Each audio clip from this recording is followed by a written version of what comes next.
Mesdames et messieurs, bonjour. Fixation de la date de l'élection présidentielle avant le 2 avril prochain. Aminata Touré est convaincue que le chef de l'État, Macky Sall, n'est pas dans les dispositions de fixer cette date afin de ne pas faire de passation de service avec son successeur. Face à Bayomar Gueye, dans l'émission Objection sur Sud FM, l'ancienne première ministre a appelé ainsi les 7 membres du Conseil constitutionnel à exercer leur sagesse dans ce moment crucial que traverse le Sénégal. Aminata Touré a l'intime conviction que le chef de l'État, Macky Sall, n'a pas envie de fixer la date de l'élection parce qu'il ne veut pas faire une passation de service avec son successeur avant de faire remarquer que le Conseil constitutionnel, qui est le juge ultime de l'élection présidentielle, devrait fixer la date de cette élection car la date du 2 juin proposée par le dialogue ne fera que nous enfoncer dans cette incertitude du fait qu'on ne sait pas qui va organiser l'élection à cette date si le président décidait de quitter ses fonctions le 2 avril comme il l'a dit. Aminata Touré de préciser dans la foulée qu'à propos du vide juridique sur la situation institutionnelle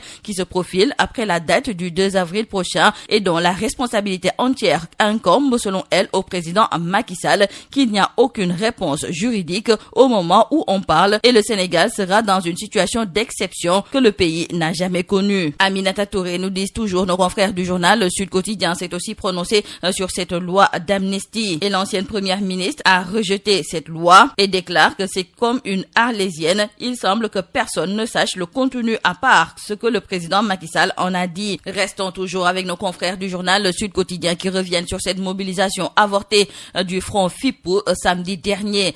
Pro-khalifistes et pro-Sonko se sont donnés en spectacle. Dans le journal LAS, nos confrères précisent que les pro-Sonko et pro-Khalifa se sont étripés violemment. Des jets de pierre ont dispersé la manifestation de FIPU. Plusieurs voitures ont été caillassées lors des affrontements. Dans le journal L'Info, nos confrères reviennent également sur ce rassemblement du front FIPU qui s'est soldé par des jets de pierre entre des jeunes pro-Khalifa et pro-Sonko, une situation qui a poussé les forces de l'ordre à disperser les manifestants à coups de grenades lacrymogènes. Le Front pour la défense de la démocratie accuse des individus identifiés des malfrats armés de machettes et de pompes à gaz qui ont infiltré la foule pour tenter de saboter la manifestation. Le FDD va ester en justice les auteurs de ces actes et nos confrères d'ajouter que les jeunes de Tahaou ont été indexés. Dans le journal Tribune, nos confrères écrivent que Pastef accuse Barthélémy Diaz d'avoir payé des nervis pour saboter le rassemblement. Également dans le journal Yorbi, ce sont les hommes de main de Barthélémy Diaz qui sont pointés du doigt. Mais qu'à cela ne tienne, nos confrères du journal Tribune trouvent qu'avec cette bataille rangée Tahaou contre ex-Pastef, l'opposition se déchire de plus en plus. Et c'est cette opposition qui est complètement en lambeaux qui fera face à Macky Sall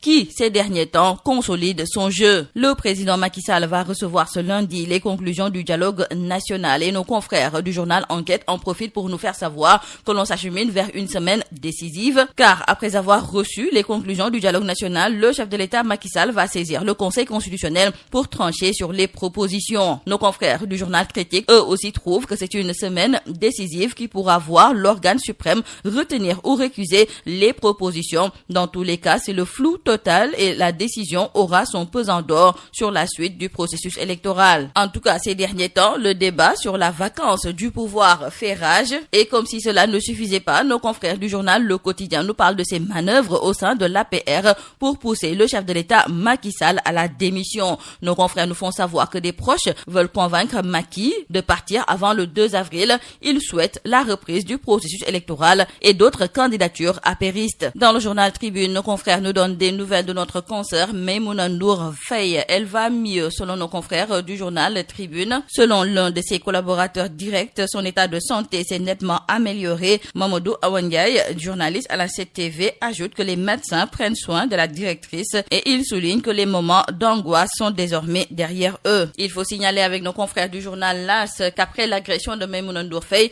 les femmes juristes ruent dans les brancards et aujourd'hui, dans le journal Le Mandat, nos confrères se posent la question de savoir qui a intérêt à faire taire Maimouna Ndour Faye. En tout cas, retournons avec nos confrères du journal Le Mandat que la patronne de cette TV n'est pas prête pour baisser la garde. Professionnalisme chevillé, déontologie en bandoulière, son agression est la preuve flagrante de la faillite de nos élites politiques.